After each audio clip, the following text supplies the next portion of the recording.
A continuación, en Canal TV3 La Plata, más tele, más tuya, más nuestra.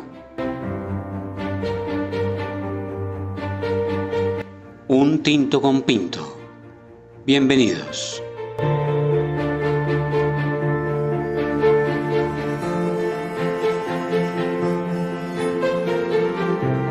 Saludamos a toda nuestra teleaudiencia de Canal TV3 y los medios alternativos del Huila Unihuila. Hoy estamos estrenando un formato muy diferente. La virtualidad nos permite hacer este tipo de entrevistas.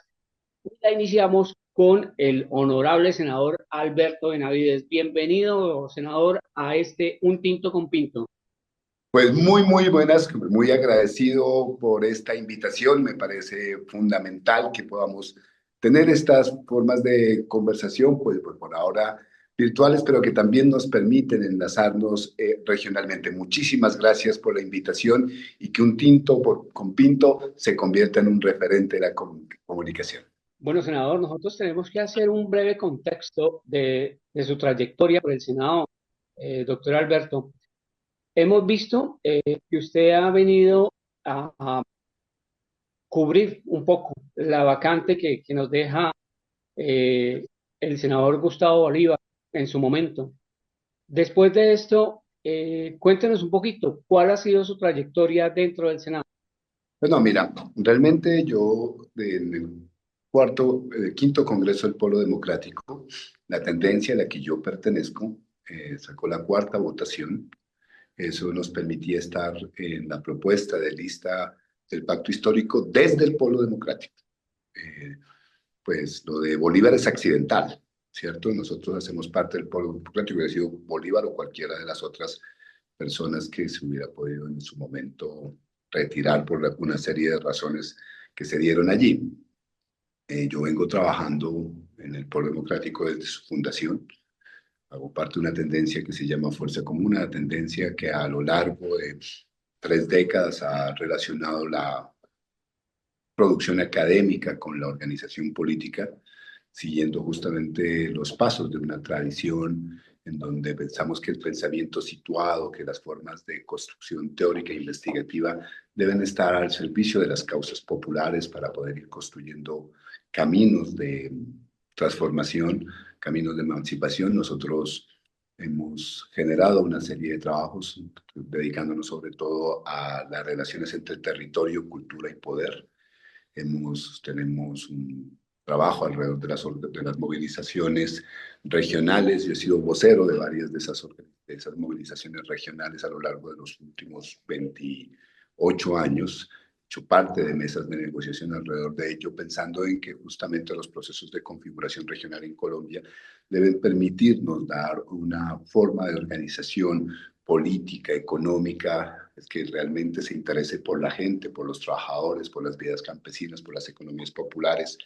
Entonces nuestro trabajo pues viene de más de 3 décadas y es un trabajo colectivo que pues expresa en distintos liderazgos, en este caso conmigo en el Senado. Bueno, doctor, hemos notado que hay un tema muy importante que nos conviene a, pues, a los medios alternativos y uno de sus proyectos de ley tiene que ver con la exclusividad de pauta en los medios, ¿no? Cuéntenos cómo avanzó, cómo pudo presentar y dónde llegó ese proyecto.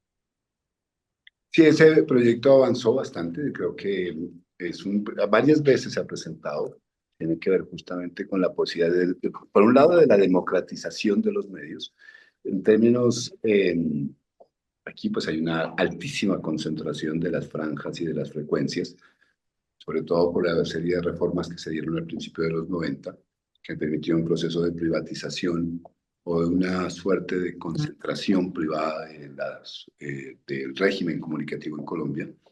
A partir de allí, digamos, ha habido una serie de propuestas que permiten democratizarla. Sin duda, la comunicación popular es una de las vías, pero en términos legislativos ha tenido tropiezos, variantes, y lo que sí ocurrió fue que el gobierno nacional el año pasado sacó un decreto que permite justamente tener pautas distintas, permitirle, por ejemplo, a las instituciones del Estado tener un uso, digamos, en estos medios para poder justamente evitar la concentración de pautas sobre las franjas privadas. A mí me parece eso muy importante. Nosotros tenemos que seguir trabajando Parte de la soberanía nacional, de lo que implica la soberanía nacional, es la franja de comunicación, las frecuencias de comunicación y también, por lo tanto, lo que implica el manejo aeroespacial y demás. Entonces, ahí hay una lucha muy importante cuya base, cuyo pilar fundamental son medios como el tuyo.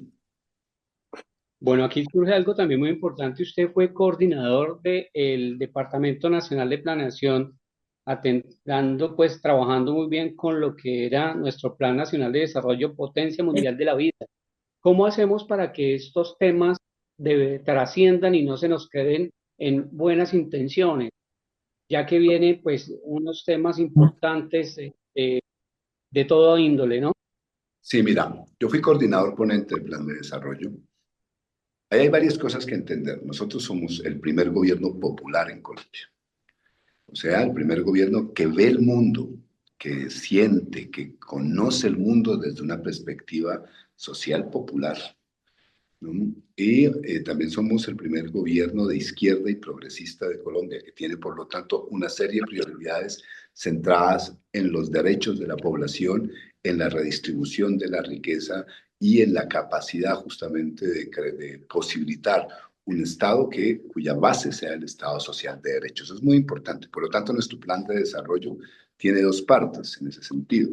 Crea un nuevo modelo de desarrollo, o es la base más bien, porque eso es algo que no se puede hacer de un momento a otro, es la base de un nuevo modelo de desarrollo, de una nueva perspectiva de desarrollo, a la que se le asignan unos presupuestos, una vigencia presupuestal que para este cuatrenio fue de más o menos 1.2 billones, pero fuera de eso, también un alcance, porque es una nueva mirada. Nosotros durante 200 años hemos sido gobernados por una mirada en general de Estado señorial, en general de privilegio, a través de modelos bien sea semiproteccionistas o como ahora neoliberales y rentistas. Nosotros tenemos que cambiar ese enfoque. Esa es una lucha. Y es una lucha que viene en el seno del pueblo, justamente allá en la región de La Plata, en ese mundo de las estribaciones de la cordillera central.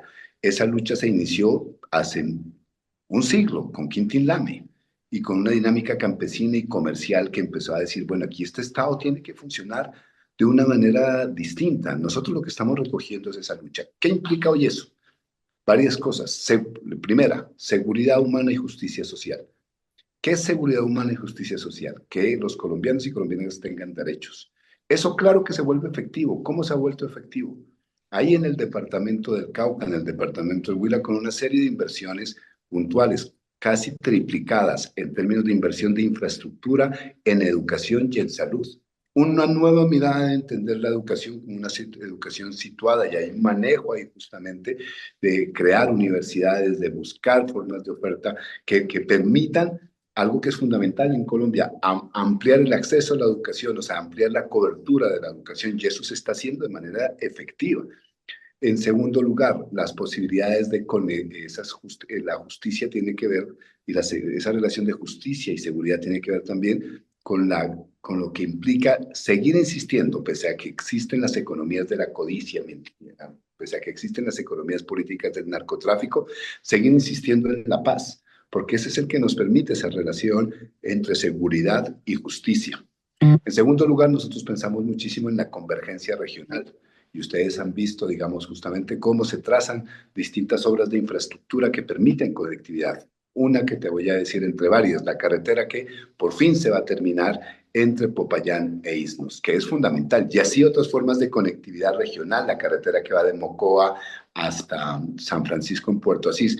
Nuestra región, esta bellísima región del macizo del que tú haces parte y yo hago parte, yo soy el senador del macizo, ¿no? Y tú eres de allí, justamente es que es como que estos Cauca, Nariño, Putumayo, Huila, converjan, ¿no? Y tengamos realmente unas formas de conectividad. En tercer lugar, el ordenamiento territorial alrededor del agua, que involucra un cuidado especial para poder tanto generar transformaciones energéticas, o sea, de la matriz energética, que empecemos a hablar de energía solar, de energía eólica, de formas alternativas de energía, pero también un cuidado sustancial sobre la matriz ecosistémica. Nosotros, el macizo es una de las fuentes principales de sembrar agua, ahí nacen, ¿no?, la mayoría de los ríos de Colombia. Nosotros tenemos que proteger ese ecosistema estratégico y por eso con varios ministerios, más o menos 6 ministerios, estamos preparando la gran cumbre del macizo que queremos desarrollar en agosto para mirar inversiones precisas de nuestro plan de desarrollo alrededor de ese cuidado del agua y el ordenamiento territorial del agua.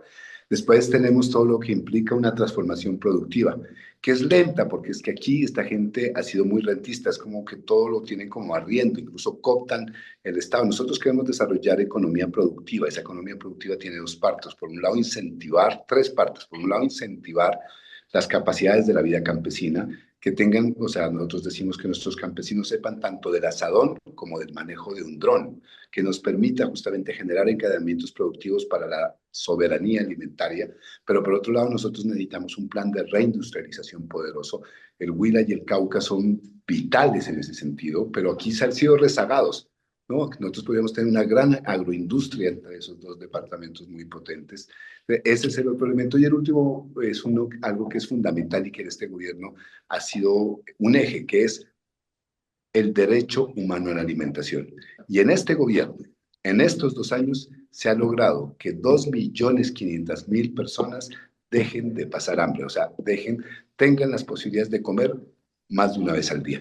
Ese es nuestro plan de desarrollo y lo estamos ejecutando. Con muchas dificultades, sí, porque nosotros heredamos una arquitectura del Estado señorial, por un lado, o sea, de larga data señorial, como todos se creen patrones y a los demás nos ven como peones o gente a su servicio. Entonces, sacarnos de ahí ha sido difícil, pero por otro lado también un Estado cooptado por el neoliberalismo, o sea, un Estado que hace que el dinero público, de tus impuestos, el de mis impuestos, el de la dinámica del Estado, sea lavado y se convierta en dinero privado. Entonces, son dos dificultades muy difíciles. La una se concentra en el Congreso. El Estado señorial está representado en el Congreso. Por eso tenemos dificultades para que las reformas pasen, para que las leyes pasen, porque allí hay una gente que ha gobernado de la misma manera durante 200 años y utiliza ese instrumento y ese conocimiento para evitarlo.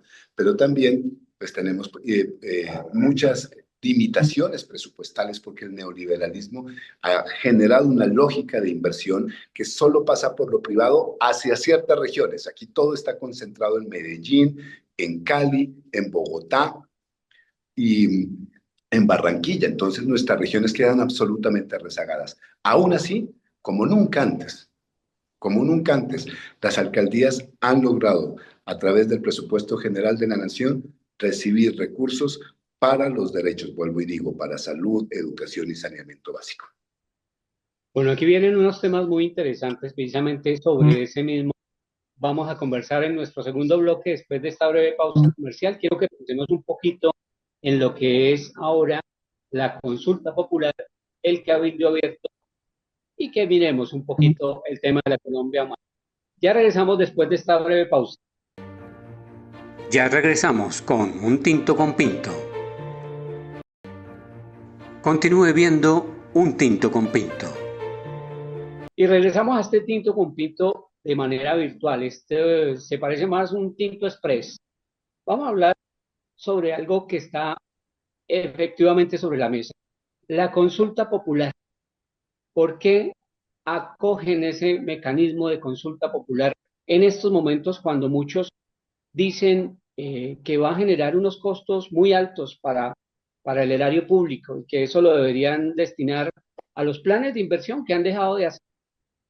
Mira, la base del bienestar de los colombianos y colombianas son la efectividad de los derechos.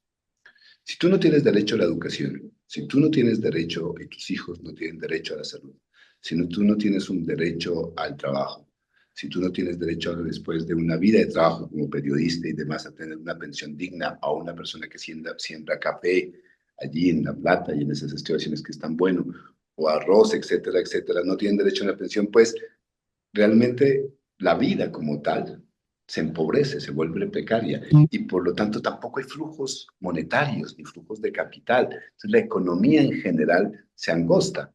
De eso se trata esto. Entonces, nosotros, ¿qué hicimos durante 2 años? Durante 2 años, 2 años, generamos una serie de conversaciones con empresarios, con gremios, con mucha gente. Nuestra propuesta inicial fue disminuida. Nosotros tenemos una propuesta así y en estas conversaciones para... Y esa propuesta, si conversada con todo el mundo, se la pasamos al Congreso. En la Cámara pasó. La Cámara en donde tiene la representación regional, más de 180 personas, pasó en la Comisión Séptima de la Cámara y pasó en la plenaria de la Cámara esa propuesta. Y ahí incluso la oposición, los partidos independientes también le hicieron reformas. Y llega al Senado, a la Comisión Séptima, y esta gente la hunde sin discutirla, la hunde sin conversarla, la hunde prácticamente sin leerla. ¿Por qué? Porque aquí hay un ejercicio de la mezquindad y la codicia frente a la dignidad del trabajo. Aquí está enfrentada la mezquindad y la codicia de unos pocos, porque uno no puede generalizar a todo el empresariado, sino de unos pocos empresarios, rentistas en general, no productivos, contra el trabajo. Y ellos fueron los que realmente dieron la orden de hundir la reforma laboral sin discutirla, pese a que ya venía aprobada de Cámara, que ya se había discutido y tenía 2 años. En una situación así, cuando la democracia representativa no funciona, pues la Constitución nuestra, la Constitución del 91, nos da una alternativa. Si el soberano, el artículo 3 dice que la soberanía recae en el pueblo puede delegar de forma representativa o la puede ejercer de manera directa. Si falla la representación, si la representación va en contra de algo que ya ha sido discutido, votado, consensuado, ¿no? Que está para el bienestar del pueblo, pues ¿qué otra te queda? Pues llamar directamente al soberano a pronunciarse. El artículo 103, 104 y 105 de la Constitución así lo permite. Y dice que las consultas populares son una forma de convocar al pueblo colombiano a decir si está o no está de acuerdo con una propuesta que tenga un elemento sustancial en el Estado. Y eso es lo que nosotros hicimos, llamamos a la consulta. Llamamos a la consulta popular, el gobierno la radicó, no como un acto de soberbia, no como un acto de imposición, sino como un acto firme de que creemos en la opinión colombiana, que nosotros nos debemos aquí al pueblo, que nosotros estamos aquí para garantizar derechos, que nosotros estamos aquí para garantizar que la Constitución, que el Estado Social de Derecho se restablezca.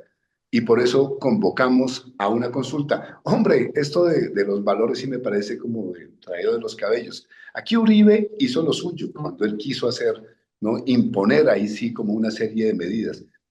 Se hizo también un referendo alrededor de un plebiscito alrededor de la paz, se hizo un referendo alrededor de la corrupción. Hay un presupuesto designado en la registraduría justamente para lograr y hacer efectiva la democracia en Colombia, tanto la democracia representativa como la democracia participativa. Entonces es falso ese argumento. Lo que hemos salido nosotros a decir es, creemos en los colombianos, creemos en sus decisiones, ninguna decisión sobre la gente sin la gente, y de eso se trata la consulta. En este momento, entonces, la consulta no se ha caído, o sea, sigue una herramienta que la van a revivir con estas nuevas preguntas. ¿Cuál es el Claro, procedimiento? sí, una vez que ellos intentan huir de manera incluso fraudulenta, como han varias instancias de colegas que han demandado lo que ocurrió el miércoles pasado, eh, nosotros, el gobierno ha tomado la decisión de volver a presentar la consulta, agregándole a las 12 preguntas sobre el derecho al trabajo, 4 preguntas sobre el derecho a la salud, que son muy importantes, ¿no? El derecho al trabajo cubre que nosotros ya no podemos seguir con la tercerización y la flexibilización laboral. Eso ha generado una precarización y se ha perdido empleo. No, aquí dicen que los costos laborales generan desempleo. Es falso. Mira, con este gobierno por primera vez en 2 años se ha logrado aumentar el 37% del salario mínimo. Siempre dicen que no se puede aumentar el salario mínimo. Uribe lo hizo en el 2.5. Miren la diferencia, ¿no? Y perdió empleo. En cambio, nosotros lo hemos aumentado del 37% del salario mínimo y el desempleo ha disminuido. Es que los datos están allí, ¿cierto? Entonces, esas preguntas tienen que ver justamente con la necesidad de la formalización laboral, de generar estabilidad, pero también hay condiciones nuevas que no estaban hace años, cuando en el 2003, cuando se transformó esta ley. Por ejemplo, lo que implican las plataformas digitales, por ejemplo, lo que implican los nuevos empleos, por ejemplo, lo que implican las dinámicas de informalidad y no formalización de madres comunitarias, de artistas, de gente que trabaja en dinámicas tecnológicas. Entonces nosotros también decimos, aquí es una cuestión de justicia, en términos de valorar el trabajo de ustedes, el tuyo como periodista, ¿cierto? Y por otro lado, también de actualizar, porque el trabajo ha cambiado. Ya el siglo XXI está generando nuevas opciones, nuevas maneras de trabajo y sobre eso también tenemos que legislar, al mismo tiempo que debemos proteger las pequeñas y medianas empresas. Bueno, y en aras de ese mismo discurso, eh, están haciendo la convocatoria a un cabildo abierto. Explíqueme de qué se trata y por qué acuden a este mecanismo. ¿No creen que eso es de pronto lo que llaman incendiar el país? El Cabildo Abierto es otra figura muy importante, ¿no? De nuestro marco constitucional. Nosotros debemos desarrollar espacios pedagógicos, de espacios de deliberación, espacios de argumentación, espacios de participación en donde la gente asuma directamente las discusiones nacionales. Aquí nos acostumbramos a un país político encerrado allá, en cuatro paredes, en esos lugares gélidos, ¿no? Del Congreso de la República, de espaldas al país nacional, a sus diversidades, a sus regiones, ¿no? A sus dinámicas tan vitales. Pero no, este país allí en lo oscurito, ¿no? Como haciéndolo todo, decidiendo por todos. Pues nosotros decimos, no, abramos la discusión. Y una forma de abrir la discusión son los cabildos populares. ¿Cuál es el susto? Yo no entiendo por qué le tienen miedo a la voz de la gente, a la decisión de la gente. De eso se trata eso. Y todo lo contrario, incendiar. Mira que por fin en este gobierno, las movilizaciones nuestras, que son de carnaval, de vitalidad, de propuesta, ¿no? Así las hicimos la del 18 de marzo. ¿Qué incendiada hubo ahí? O el 1 de mayo. Masivas en todas partes. Prácticamente no hubo municipios donde no se generó algún tipo de movilización. Todo lo contrario a incendiar, es hacer democracia en movimiento. Pero también cuando se ha movilizado la oposición, también cuando ha habido bloqueos de carreteras, ¿qué ha ocurrido? Nosotros hemos generado, este gobierno ha generado las libertades de movilización, ha generado las garantías. Aquí a nadie se le ha quitado ojos, aquí a nadie se ha perseguido, aquí nadie está detenido. Todo lo contrario a incendiar. Si mantenemos una conciencia de que los derechos son fundamentales para resarcir el trabajo. O sea, los trabajadores y trabajadoras de Colombia, que somos el 95% más. Si nosotros tenemos una convicción en que la democracia en términos de solidaridad, de redistribución, de justicia es muy importante, que si mantenemos la idea de que la paz como reconciliación, entendiendo las distintas configuraciones regionales de este país, debe ser parte de la arquitectura fundamental de los colombianos y colombianas, pues lo que estamos haciendo es todo lo contrario, incendiarlo. Nosotros estamos transformando la arquitectura del Estado, buscamos eso para acercarla a la gente, pero también estamos ayudando a construir poder popular, que la gente tenga capacidad de decisión y organización. Bueno, nosotros vamos a hacer una breve pausa y regresamos con las conclusiones de esta interesante entrevista. No te muevan y ya regresamos. Ya regresamos con Un Tinto con Pinto. Continúe viendo Un Tinto con Pinto. Finalizamos este tinto con pinto de manera virtual con el senador Alberto Benavides. Cuéntanos un poquito sobre cuál es la visión que tiene el pacto histórico. ¿Para Sí. dónde va? Mira, nosotros estamos construyendo el proyecto unitario de izquierda y progresista más grande de la historia de Colombia. Eso yo quiero que quede muy claro. El Polo Democrático Alternativo, que es el partido que yo presido, la Colombia Humana, la UP y el Partido Comunista hemos tomado la decisión en nuestros respectivos congresos de crear un solo partido, de unirnos, de fusionarnos en un solo partido. ¿Esto por qué? Porque nosotros no solo tenemos que garantizar unas elecciones, las que vienen, ¿no? En el 26, sino que tenemos que garantizar que este proyecto político, que este proyecto económico, que este proyecto cultural y territorial se sostenga en el tiempo, que nuevas generaciones tengan un instrumento político para seguir desarrollando y profundizando lo que hemos iniciado en este caminar. Tenemos un reto muy grande que es el reto de la unidad, pero también de recoger las diversas regiones. Una cosa es como se está allí, lo digo, en las estribaciones de la cordillera central, entre esos dos maravillosos ríos que están ahí, ¿no? En el Valle del Magdalena y el Valle del Cauca. Y otra cosa es la vida en la Orinoquía. Y entender esos contextos, esas diversidades, esas sensibilidades es fundamental también para un partido. Estamos desarrollando un partido con conciencia, con corazón, pero también con capacidad de hacer. Y esperamos que ese partido genere las garantías democráticas para cualquier persona, cualquier ciudadano pueda participar efectivamente en las dinámicas democráticas, pero también que sea un partido de discusión, que sea un partido de corrientes, de tendencias, para tener miradas múltiples y plurales del mundo y de la forma como debemos hacer mejor las cosas. Partido en donde el feminismo, donde el ambientalismo, donde las clases puedan expresarse, pero también un partido con carácter, un partido con firmeza, un partido con principios. Nuestro principio fundamental, ninguna decisión sobre la gente sin la gente, el trabajo como eje de la construcción de la riqueza y la necesidad de transformar la democracia en una democracia solidaria, redistributiva, justa para el bienestar de la población. Ese partido se llama el Partido Pacto Histórico. Bueno, hemos llegado al final de nuestro programa. Agradecemos mucho su acompañamiento, senador Alberto Benavides, y esperamos vernos en un tinto con pinto. Allí estaré, muchísimas gracias. Ha sido muy sabroso. Y este tintico que tengo es un tintico caucano rico, le cuento. Así que, mis saludos.